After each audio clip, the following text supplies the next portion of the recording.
नमस्कार विद्यार्थी मित्रांनो, मी रमेश गुरव आपल्या सर्वांचं आपल्या चॅनलमध्ये स्वागत करतो.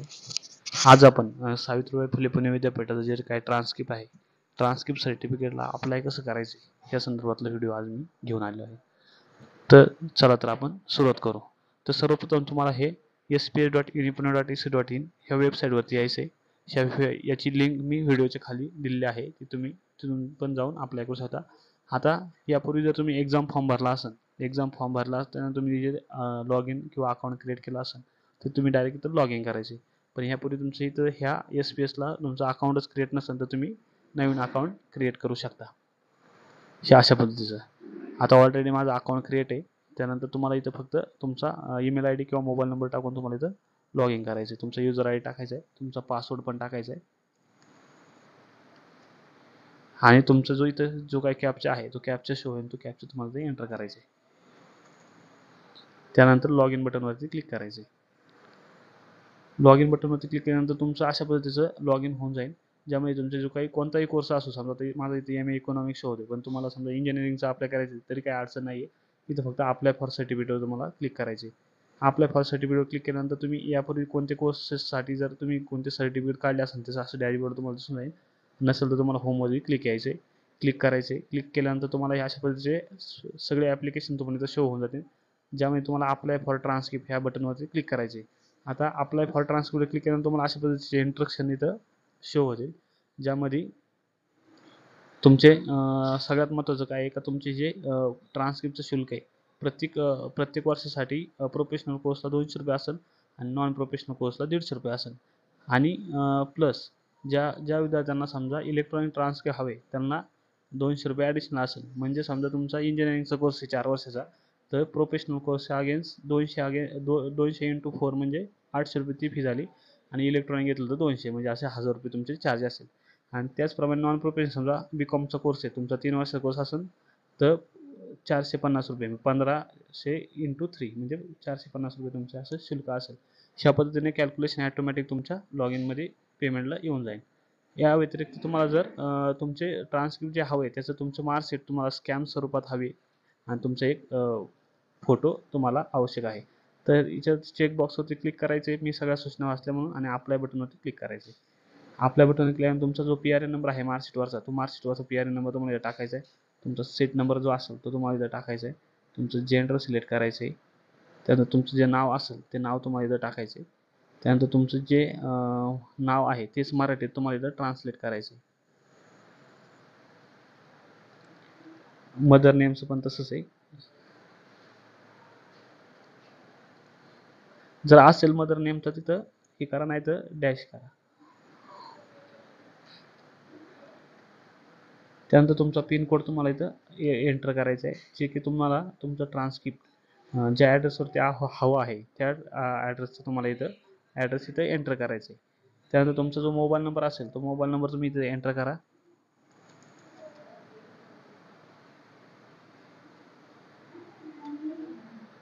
त्यानंतर ईमेल आय डी जो काय असेल तुमचा तो तुम्हाला तिथं टाकायचा आहे.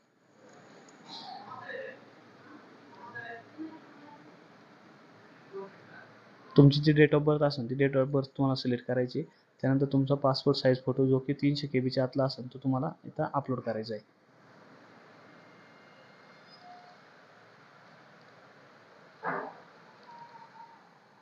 त्याचप्रमाणे तुमचं जे काही कॉलेज असेल, आता तुमच्या मार्कशीटवरती जो नावाच्या पुढे तुमचा जो कोड दिला असेल तुम्ही तो कोर्स सर्च करू शकता, किंवा तुमचं पण कोड तुम्हाला माहीत असेल तर तुम्ही टाकून इथं सर्च करू शकता, किंवा कॉलेजच्या नावानेही तुम्ही सर्च करू शकता. ह्या सिलेक्ट बटनवरती क्लिक करा. ओके असा ऑप्शन येईल. ॲटोमॅटिक हे नाव तुमचे फिल होऊन दिसून येतील. नंतर तुमची फॅकल्टी सिलेक्ट करायची तुम्हाला जी काय असेल ती. समजा मी इंजिनिअरिंग केली, तुमचा कोर्स नेम जो असेल तो कोर्स नेम तुम्हाला इथं सिलेक्ट करायचा आहे. त्याचप्रमाणे तुमचं पासिंग मंथ इयर जे काय असेल ते तुम्हाला इथं सिलेक्ट करायचं आहे.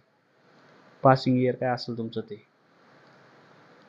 त्याचप्रमाणे तुमचं फर्स्ट इयर कॉलेजचं आहे का, असेल तर येस करा, नसेल तर नो करा. तुमचं ट्रान्स्क्रिप्ट कोणत्या वर्षाचं हवे तुम्हाला, फर्स्ट इयर सेकंड इयर सगळ्या वर्षाचं हवे, सगळ्या वर्षावरती तुम्हाला इथं क्लिक करायचे.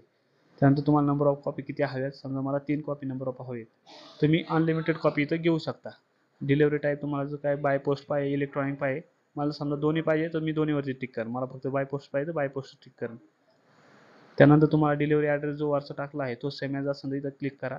त्याचप्रमाणे तुम्हाला नंबर ऑफ कॉपी तुमच्या बाय पोस्टने किती हव्या तुम्हाला. बाय पोस्टने समजा मला 2 कॉपी दोन बाय पोस्ट पाहिजे आणि 1 इलेक्ट्रॉनिक पाहिजे, तर एक 2चं एंटर करा. त्यानंतर तुमचे हे चार्जेस हे ₹200 इलेक्ट्रॉनिकसाठी ॲडिशनल पे होणार आहे, हे मी तुम्हाला यापूर्वी सांगितलं आहे. आणि मॅक्झिमम विद्यार्थी हे 5 इलेक्ट्रॉनिकसाठी तुम्ही अप्लाय करू शकता. त्याचप्रमाणे तुमची इलेक्ट्रॉनिक कॉपी आता मला एक हवी आहे, तर एक येऊन जाईल. त्याचप्रमाणे तुमचा डिलिव्हरी टाईप जो असेल तो, जर तुम्हाला ही इलेक्ट्रॉनिक कॉपी आहे ती अदर युनिव्हर्सिटीला पाठवायची आहे का वेस्टला पाठवायची आहे. वेस्टला पाठवायची असेल तर तुमचा वेस्टचा रेफरन्स नंबर तुम्हाला इथं टाकणं अनिवार्य आहे.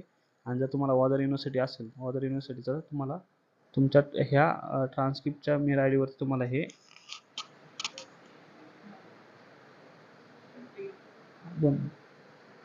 याच्यावरती रिक्वेस्ट आवश्यक आहे. जे की ज्या तुम्हाला युनिव्हर्सिटीला पाहिजे आहे त्या युनिव्हर्सिटीचं नाव तुम्हाला इथं एंटर करायचं आहे. आणि याच्यावरती तुम्हाला रिक्वेस्ट बटन महत्त्वाचं. त्यानंतर सबमिट बटनवरती क्लिक करायचं. सबमिट बटनवरती क्लिक केल्यानंतर तुमचा हे फाईल अपलोड करा, म्हणजे तुमचे जे मार्कशीट आहे ते मार्कशीट तुम्हाला अपलोड करायचे. आता समजा माझं इंजिनिअरिंगचं असेल तर 4ही वर्षाच्या मार्कशीटच्या पासिंग झालेल्या आहेत, त्या सगळ्या मार्कशीट मी याच्यावरती एका PDF मध्ये स्कॅन करून अपलोड करेन. चूज बटनवरती क्लिक करा. तुमची जी मार्कशीट आहे ती PDF स्वरूपात स्कॅन करा, जे की 2 MBच्या आतमध्ये असेल, आणि अपलोड बटनवरती क्लिक करायचं. अपलोड बटनवरती क्लिक केल्यानंतर क्लोज असा ऑप्शन करा. हे सगळे तुमच्या डिटेल्स शो होऊन जातील तुम्हाला. तुम्ही जे काही डॉक्युमेंट अपलोड केले आहे ते तुम्हाला इथं शो होऊन जातील, जे काही क्लिअर दिसणं आवश्यक आहे. असे ब्लर मार्कशीट तुम्हाला चालणार नाही. आता हे मी सॅम्पलसाठी भरलं आहे, त्यामुळं ही जे काही मार्कशीट आहे ह्या सगळ्या 4ही बाजूच्या मार्जिन वगैरे किंवा जे काही आतमध्ये जे काही ग्रेडिंग पॉईंट आहे, तुमचे सब्जेक्ट कोड आहे, तुमचं नाव आहे, या सगळ्या क्लिअर दिसणं आवश्यक आहे. नाहीतर ते मार्कशीट तुमचं रिजेक्ट होऊ शकतं. आणि प्रोसेड टू पे बटनवर तुम्हाला क्लिक करायचे. Proceed to pay button click केल्यानंतर तुम्हाला चलनसाठी असं ऑप्शन, आता मी 3 कॉपी मागितल्या होत्या, प्रोफेशनल कोर्सचं होतं. त्या पद्धतीने ते चलन ॲटोमॅटिक कॅल्क्युलेट होऊन आलेलं आहे. इथं बँक ऑफ महाराष्ट्राचा ऑप्शन गेटवरती क्लिक करा. प्रोसेड पेमेंटवरती क्लिक करा. त्यानंतर तुम्ही तुमचं डेबिट कार्ड, क्रेडिट कार्ड किंवा UPI आणि तुम्ही इथून पेमेंट करू शकता. अशा पद्धतीने तुमचं हे ॲप्लिकेशन तुम्हाला पूर्ण प्रोसेस करायचं आहे. हे प्रोसेस झाल्यानंतर तुमचा ॲप्लिकेशन सक्सेसफुली असं मेसेज येईल. तुम्ही तिथून लॉग इन म्हणून जाऊन तुमचं ॲप्लिकेशन डाउनलोड करून घ्या. आणि तुम्हाला कोणत्याही पद्धतीचे ॲप्लिकेशन विद्यापीठात जाऊन जमा करायची गरज नाही. तुमचे डॉक्युमेंट जर ऑल क्लिअर असतील, ओके असतील, तर तुमचं ट्रान्सक्रिप्ट ॲटोमॅटिक तुम्हाला तुमच्या 1 महिन्याच्या आतमध्ये पोस्टल ॲड्रेसवरती येऊन जाईल. अशी सोपी पद्धत आणि एकदम सुटसुटीत पद्धत आहे. जर ज्या विद्यार्थ्यांचं ट्रान्सक्रिप्ट रिजेक्ट झाला असेल, तर अशा विद्यार्थ्यांनी जो काही रिजेक्टचा रिमार्क आहे त्या पद्धती अनुषंगाने तो रिमार्क तुम्ही क्लिअर करून तिथं तुमचं रिमार्कशीट अपलोड करायचं आहे. धन्यवाद.